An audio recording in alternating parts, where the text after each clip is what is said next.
എന്താ വിശേഷം? അപ്പ അറിഞ്ഞില്ലേ? കേരളത്തിൽ ഇന്ന് പൊതുസമൂഹത്തിന്റെ വേഷം രീതി മാറുന്നു, കോലം മാറുന്നു, ഭാഷ മാറുന്നു, ആഹാരം മാറുന്നു.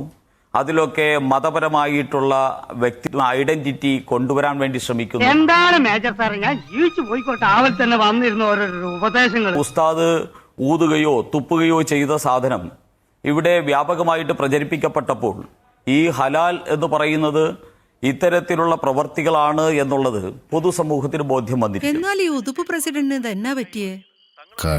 ഭക്ഷണ രീതിയിൽ മതം കൊണ്ടുവരാൻ മതാന്ധരായിട്ടുള്ള ആൾക്കാർ മതപരമായിട്ട് ഭക്ഷണത്തെ വേർതിരിക്കുന്നു. ആ ഭക്ഷണം ഉണ്ടാക്കുന്ന തൊഴിലാളികളെ മതപരമായിട്ട് വിവേചിക്കുന്നു.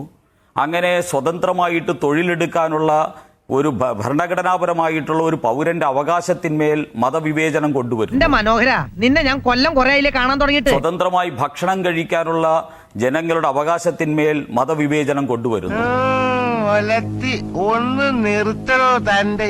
ഇന്ത്യ എന്ന രാജ്യത്ത് ഏത് തരത്തിലും സ്വന്തം മതവിശ്വാസം സ്വീകരിക്കാനും അത് പ്രചരിപ്പിക്കാനുമുള്ള അവകാശം ഓരോ ഇന്ത്യൻ പൗരനുമുണ്ട്. അതുകൊണ്ട് ഓരോ വിശ്വാസത്തെയും നമ്മൾ ജഡ്ജ് ചെയ്യാൻ പോകുന്ന അവിടെ നിൽക്കട്ടെ. ഞാൻ ചോദിച്ചത് ഹലാൽ സമ്പ്രദായം നിരോധിക്കണം എന്നാണല്ലോ ബിജെപിയുടെ ആവശ്യം. എന്താണ് ഈ ഹലാൽ സമ്പ്രദായം? ഉത്തരം എനിക്കുണ്ട്. മുസ്ലിമായിട്ടുള്ള അഡൽട്ടായിട്ടുള്ള പ്രായപൂർത്തിയായിട്ടുള്ള മുസൽമാൻ മാത്രം വെട്ടുക, ഇങ്ങനെയുള്ള ചില ആചാരങ്ങളാണ് ഈ ഹലാലിൽ ഉള്ളത് എന്നാണ് എന്റെ അറിവ്. എന്നെ കൊണ്ടൊന്നും കൂട്ടിയേ കൂടില്ല, നല്ല പ്രായണ്ടല്ലേ, വല്ല പണിക്ക് പോയി. പക്ഷെ ഇവിടെ വിഷയം, ഇവിടെ പപ്പടം ഹലാലാണ്, ശർക്കര ഹലാലാണ്. എന്തോന്നാടോ ഇത്? എവിടെ നിന്ന് കിട്ടിയോടോ ഈ ഉണ്ടാക്കണേ? നിങ്ങളിപ്പോൾ നിരോധിക്കണം എന്നാവശ്യപ്പെടുന്ന ഹലാൽ സമ്പ്രദായം എന്നുള്ളത് കൊണ്ട് നിങ്ങൾ ഉദ്ദേശിക്കുന്നത് എന്താണ്? ക്രിസ്ത്യൻ സമൂഹത്തെയും ഹിന്ദു സമൂഹത്തെയും അതിൽ തൊഴിലെടുക്കാനുള്ള അവകാശം പോലും നിഷേധിക്കുന്ന ഈ സമീപനം കേരളത്തിൽ അവസാനിപ്പിക്കണം. ഒരുപാട് കള്ളങ്ങൾ കൊണ്ട് പുതിയൊരു വിശദീകരണം ഇനി ഇവിടെ വേണ്ട. സിറിയയിലേക്ക് കൂടുതൽ ആൾക്കാരെ കയറ്റി അയക്കുന്ന ഒരു സ്ഥലം എന്ന നിലയിലും തീവ്രവാദികളുടെ പ്രഭവ കേന്ദ്രം എന്ന നിലയിലും ഇന്ത്യയുടെ ദേശീയതയ്ക്കെതിരായിട്ട് നീങ്ങുന്ന വിഘടനവാദ ശക്തികളുടെ ഒരാസ്ഥാനം എന്ന നിലയിലും അതിന് തുടർച്ചയായിട്ടാണ് ഈ ഹലാൽ സംവിധാനം ഇവിടെ വരുന്നത്. ഇത്രയും കാലമായിട്ട് ഈ നീർക്കോലിക്ക് ഒരു ഇംപ്രൂവ്മെന്റ്സ് ഉണ്ടായില്ല. അപ്പോൾ ഈ ഹലാൽ സംവിധാനത്തെ കേരളത്തിലെ രാഷ്ട്രീയ കക്ഷികൾ സംരക്ഷിക്കുന്നതിലൂടെ തീവ്രവാദികൾ പാകിസ്ഥാൻ വൽക്കരിക്കുന്ന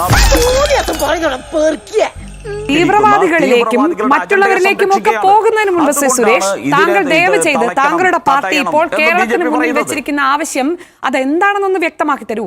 ഏത് ഹലാൽ സമ്പ്രദായം?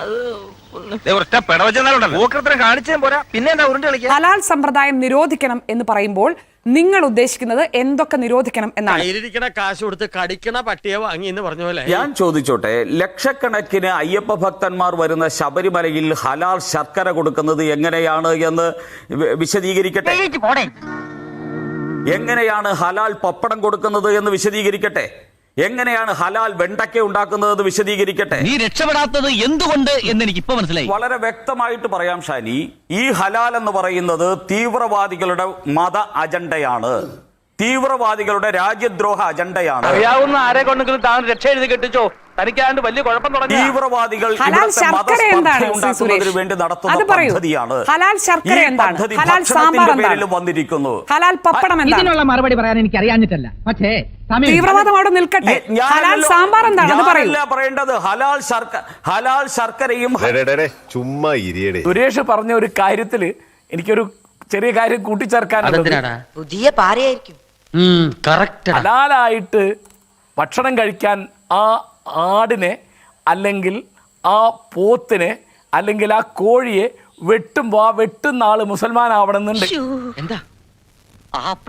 അല്ലാതെ അത് കറി വെക്കുന്ന ആളുടെ മതമൊന്നും അതിനകത്തൊരു വിഷയമല്ല. അതിന് തെളിവ് കേരളത്തിലെ അനേകായിരം ഹോട്ടലുകളിൽ, മുസ്ലിങ്ങളുടെ ഹോട്ടലുകളിൽ ഹിന്ദുക്കളും ക്രിസ്ത്യാനികളും ഈ ജോലി ചെയ്യുന്നുണ്ട്. ഞാനൊരു സത്യം പറഞ്ഞ് വിശ്വസിക്കൂ, എനിക്കത് ഓർമ്മയില്ല. അതുപോലെ ഹിന്ദുക്കളുടെ ഹോട്ടലിൽ മുസ്ലിങ്ങളും ക്രിസ്ത്യാനികളും ജോലി ചെയ്യുന്നുണ്ട്, ക്രിസ്ത്യാനികളുടെ ഹോട്ടലിൽ മുസ്ലിങ്ങളും ഹിന്ദുക്കളും ജോലി ചെയ്യുന്നുണ്ട്. ഇവിടെ നിന്നും ഒരു പ്രശ്നമില്ല. രാഘവൻ പറഞ്ഞത് വാസ്തവം. ഈ പ്രശ്നം ഉണ്ടാക്കുന്നത് BJP ആണ്. BJPക്ക് ഇപ്പോ കേരളത്തിലെ ജനങ്ങളെ നേരിട്ട് ബാധിക്കുന്ന ഒരു പ്രശ്നവും ചർച്ച ചെയ്യാനില്ല. ഞാൻ അപ്പോഴേ പറഞ്ഞോട് ഇതൊന്നും ചർച്ച ചെയ്യാൻ തന്നെ അറപ്പുണ്ടാക്കുന്ന കാര്യങ്ങളാണ് കേൾക്കുന്നത്. അഭിമാനം വേണം, അഭിമാനം. ഇത് അറിഞ്ഞപ്പോ തുടങ്ങിയ കൈത്തരപ്പായില്ലേ? ഹോട്ടൽ ഒരു പൊതുസ്ഥലമാണ്. പറഞ്ഞത് കേട്ടോടാ, അന്തസ് വേണോടാ, അന്തസ്. അപ്പൊ വൃത്തിയില്ലാത്ത ഭക്ഷണം കൊടുക്കുന്ന ഹോട്ടലുകൾക്കെതിരായിട്ട് മതത്തിന്റെ പേര് പറഞ്ഞ് ബഹിഷ്കരണം പ്രഖ്യാപിക്കല്ല വേണ്ടത് അത് ഒരു നിയമപ്രശ്നമായിട്ട് പോലീസിനെയോ ഹെൽത്ത് ഡിപ്പാർട്ട്മെന്റിനെ അറിയിക്കാണ്. തുപ്പുന്നത് ശരിയാണ് എന്നൊരു മുസ്ലിയാർ പറയുന്ന ഒരു വീഡിയോ ഒരു സുഹൃത്ത് എനിക്ക് അയച്ചു തന്നു വാട്സാപ്പിൽ. അപ്പൊ അങ്ങനെ പറയുന്നത് അന്ധവിശ്വാസവും അനാചാരവും പ്രചരിപ്പിക്കലാണ്. അത് നമ്മുടെ ഭരണഘടനയ്ക്കെതിരായ ഒരു കാര്യമാണ്. അതിനെതിരായിട്ട് പൊരുതാൻ എനിക്ക് ഉത്തരവാദിത്തമുണ്ട്. പിന്നെ എനിക്ക് ഒരിക്കലും മനസ്സിലായിട്ടില്ല ഏതെങ്കിലും ഒരു മുസൽമാന്റെ ഹോട്ടലാണല്ലോ അവിടെ തുപ്പിയത് കഴിക്കാം എന്ന് പറഞ്ഞ് അവിടെ പോയി കഴിക്കുന്ന എനിക്ക് തോന്നുന്നില്ല.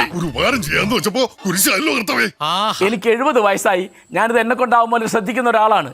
ഇങ്ങനെ തുപ്പിയിട്ട് ഭക്ഷണം കഴിക്കുക എന്നൊരു സംഗതി ഞാൻ മുമ്പ് കേട്ടിട്ടില്ല. ഇതുപോലെ ഹലാൽ ശർക്കര, ഹലാൽ വെണ്ട എന്നൊന്നും ഞാൻ കേട്ടിട്ടേ ഇല്ല.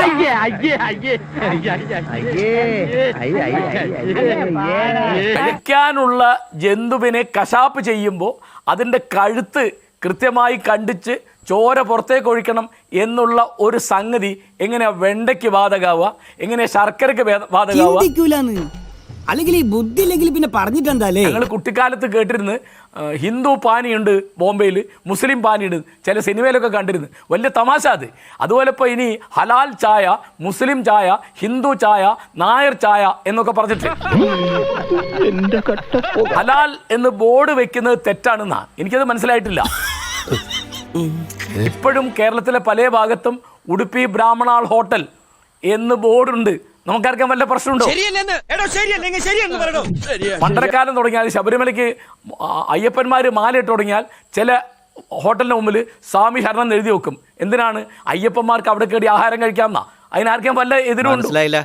മനസ്സിലാക്കാൻ നിന്റെ പാർട്ടിക്കാരെ പോലെ തന്നെ നിനക്കും കുറച്ച് ടൈം എടുക്കും. അപ്പോൾ ഇവിടെ വെജിറ്റേറിയൻ ഹോട്ടൽ നടത്തുന്ന മുസ്ലിങ്ങളുണ്ട്, നോൺ വെജിറ്റേറിയൻ ഹോട്ടൽ നടക്കുന്ന എത്രയോ ഹിന്ദുക്കളുണ്ട്, ക്രിസ്ത്യാനികളുണ്ട്. അപ്പൊ ഇതൊക്കെ ഇങ്ങനെ പറയുന്നതിന് എന്തൊരു മോശമാണ്. നിങ്ങൾക്ക് മാത്രമല്ല എനിക്ക് നാണക്കേടാ.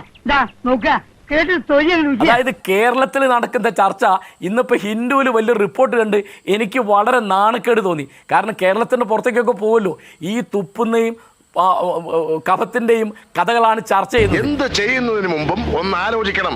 വെറുതെ എടുത്തു ചാടരുത്.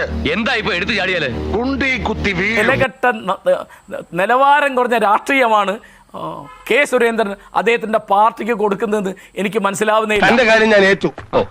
ഏറ്റു സംശയിക്കണ്ട, ഞാൻ ഏറ്റു. അപ്പോ നാളെ നേരത്തെ തന്നെ ഇങ്ങോട്ട് എത്തണം കേട്ടോ. ശരി.